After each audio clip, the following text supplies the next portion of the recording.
Hello दोस्तों, नमस्कार। आज हम न्यूमरोलॉजी में आपको जानकारी देने वाले हैं कि आपके पिछले जन्म में कैसे कर्म थे, आप क्या कर रहे थे, पिछला जन्म आपका कैसा था। ये सारी जानकारी इस वीडियो के माध्यम से आपको हम बताने वाले हैं। लोगों के मन में बहुत उत्सुकता होती है, बहुत लालसा होती है कि यार इस जन्म में तो हम कार्य कर रहे हैं, बहुत अच्छे कार्य कर रहे हैं कि किसी का बहुत बुरा कार्य होता है। कभी कभी आप सोचे होंगे या किसी के माइंड से, किसी के मन से, किसी के मुंह से आप सुने होंगे कि पिछले जन्म में आपने बहुत अच्छे कार्य किए होंगे, तब आपको इस जन्म में इस तरह का कार्य मिला है। या कि आप किसी के मुंह से सुने होंगे कि पिछले जन्म में आप बहुत ख़राब कर्म किए होंगे, तब आपको इस जन्म में ये कार्य करना पड़ रहा है। तो चलिए इस वीडियो के माध्यम से हम जानते हैं कि पिछले जन्म में हमारा कार्य कैसा था, हमारा कर्म कैसा था। तो ये सबके लिए लागू होता है, चाहे वो जानवर हो, पशु पक्षी हो, कोई भी जीव हो। पिछला जन्म उनका कैसा रहा, पिछला कर्म उनका कैसा रहा, तो चलिए हम वीडियो के माध्यम से जानते हैं। जिस प्रकार से आप ज्योतिष शास्त्र के लोग होते हैं, जो ज्योतिष शास्त्र होते हैं, जो ज्योतिष शास्त्र के माध्यम से लोग बता देते हैं कि पिछला जन्म आपका इस तरह था, उसी तरह हम डेट ऑफ बर्थ का कैलकुलेशन करके, डेट ऑफ बर्थ को एनालाइज करके न्यूमरोलॉजी के माध्यम से आपको हम बताएंगे कि आपका पिछला जन्म का जो कर्म था, पिछले जन्म का जो कर्म था, वो कैसा था। तो वीडियो को लेट ना करते हुए चलिए स्टार्ट करते हैं। जो भी हमारी वीडियो में नए हैं, लाइक सब्सक्राइब शेयर करिए। वीडियो बनाने के लिए हमारा मोटिवेशन बनाए रहिए, आप बनाए रखिए। आपका मान लीजिए डेट ऑफ बर्थ 1 है, आप किसी महीने की 1 तारीख को जन्म हुआ। 1 तारीख, अगर आपका जन्म 1 तारीख को हुआ है तो आप एक राजा की ज़िंदगी जी रहे हैं, आप फैशनलिटी तरीके से जीवन जी रहे हैं। लेकिन अगर आपका जन्म 11 तारीख को हुआ है, तो जिन लोगों का जन्म 11 तारीख को हुआ है, तो आप ये समझिए कि पिछले जन्म में वो राजा की ज़िंदगी तो जी रहे थे, बहुत अच्छे महात्माकांक्षी थे, बुद्धिमानी थे, एक राजा के जैसे जी रहे थे, जैसे राजा के गुण होते हैं, कार्य होते हैं, पैसा कौड़ी धन दौलत सब कुछ होता है। लेकिन उनकी मृत्यु बीच में हो जाती है। जिन लोगों का जन्म 11 तारीख को हुआ है, वो पिछले जन्म में एक राजा की लाइफ जी रहे थे, लेकिन बीच में उनकी मृत्यु हो गई। तो इस जन्म में उसी को पूरा करने के लिए वो फिर से जन्म लिए। गेरांग, हम 2 नंबर की बात करें, जिन लोगों का जन्म जो 2 तारीख को हुआ है, वो कैसे लोग हैं। अगर पिछले जन्म में उनका, जिन लोगों का जन्म 2 तारीख को हुआ है, पिछला जन्म उनका कैसा रहा होगा, तो उनके लाइफ में पिछले जन्म में बहुत ही प्यार, ममता, मोहब्बत सब कुछ रहा होगा, माँ का प्यार रहा होगा सबसे ज़्यादा। यानी 2 नंबर के जो गुण होते हैं, 2 नंबर की जो एनर्जी होती है, 2 नंबर की पावर जो होती है, वो उनका पिछले जन्म में उनको मिला होगा। अब सपोज दैट मान लीजिए किसी का जन्म 21 तारीख को हुआ, तो 21 तारीख को अगर जन्म हुआ है, तो आपका पिछले जन्म में आपकी बीच में मृत्यु हो गई थी, यानी आपका शुरू में 2 अंक आ रहा है। अब इस जन्म आपका कैसा होगा, तो 21 नंबर का जो मूलांक हम निकालेंगे वो 3 आता है। तो पिछले जन्म का जो आपका रहा होगा, वो प्यार मोहब्बत लाड प्यार आपके जीवन में ज़्यादा रहा होगा। इस जन्म में आपको लाड प्यार मिलेगा, लेकिन साथ में आपको गुरु की जिम्मेदारी मिलेगी, क्योंकि 21 को जब हम न्यूमरोलॉजी के अनुसार कैलकुलेशन करते हैं तो उसका नंबर 3 आता है। तो आपको पिछले जन्म में जो प्यार मोहब्बत आपका छूटा होगा, वो इस जन्म में मिलेगा, क्योंकि आपका शुरुआती अंक कितना है, 2 आ रहा है। 21, 2 और 1, शुरुआती अंक कितना आ रहा है, 2 आ रहा है।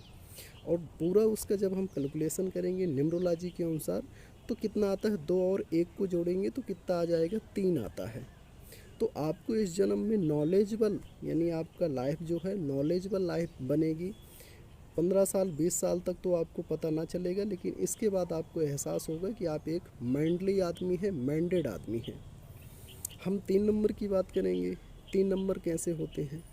3 नंबर की जो भी एनर्जी होती है, जो भी पावर होती है, हालांकि 3 नंबर गुरु का अंक माना जाता है, नॉलेजेबल अंक माना जाता है। तो जिन लोगों का जन्म 3 तारीख को हुआ है, उनका पिछला जो रिकॉर्ड हो रहा पिछले जन्म का जो रिकॉर्ड रहा होगा वो नॉलेजेबल रिकॉर्ड रहा होगा।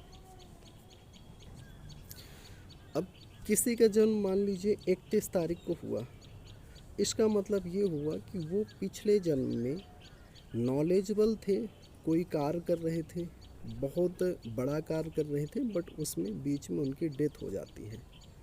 तो इस जन्म में उनको क्या करना है, इस जन्म में उनको वो नॉलेजेबल वाला कार्य वो पूरा करेंगे, बट इस जन्म में उनकी दूसरी जिम्मेदारी बढ़ जाएगी। उनका 3 और 1 को हम कैलकुलेशन करेंगे, कितना आता है, 4 आ जाएगा। तो न्यूमरोलॉजी के अनुसार जो 4 के कार्य होते हैं, 4 अंक के जो कार्य होते हैं, इस जन्म में उनको उस 4 अंक के अनुसार कार्य करना होगा। उस 4 अंक के अनुसार उनकी लाइफ होगी। 4 अंक एक ऐसी ताकत रखता है न्यूमरोलॉजी के अनुसार जो दुनिया बदलने की अंक। एक आप सुने होंगे कि जो सती प्रथा बंद किए थे, जो व्यक्ति सती प्रथा बंद किया था, उनका जो मूलांक था वो 4 था। तो हम तो ये नहीं कह सकते कि 4 अंक वाले हर बार पूरी दुनिया ही बदलेंगे, लेकिन अपने घर के नियम, अपने मोहल्ले के नियम, अपने राज्य के नियम 4 अंक वाले कुछ न कुछ वो नियम ज़रूर बदलते हैं। घर के खिलाफ जाकर चाहे नियम बदल दें या कि परिवार के खिलाफ जाके कुछ अलग करें, 4 नंबर वाले कुछ अलग ज़रूर करते हैं। ये 4 नंबर की क्वालिटी होती है जिनका मूलांक 4 आ रहा है, जिन लोगों का जन्म 4 अंक हो, यानी कि मूलांक कैलकुलेशन करने पर 4 निकल के आए। जैसे कि किसी का जन्म 31 तारीख को हुआ तो 3 और 1 को जब हम जोड़ेंगे तो कितना आता है, 4 आता है। तो जिन लोगों का मूलांक 4 आ रहा है उनमें ये क्वालिटी होती है।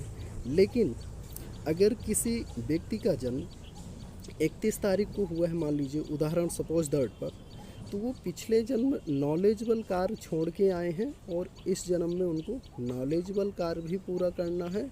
और नॉलेजेबल कार्य के अलावा, यानी नॉलेज वाला जो कार्य है, उस कार्य के अलावा भी जो 4 अंक की क्वालिटी है उसके अलावा भी उनका कार्य रहता है। न्यूमरोलॉजी में लोग अंकों को कैलकुलेट करते हैं, अंकों को कैलकुलेट करके बहुत कुछ जान सकते हैं, जानते भी हैं। लेकिन जब आप गूगल में सर्च करेंगे या कि आप हमारी वीडियो को ध्यान से देखेंगे, सुनेंगे, समझेंगे, आप जब अपनी डेट ऑफ बर्थ का आकलन करेंगे तो आपका पिछला जन्म समझ में आ जाएगा।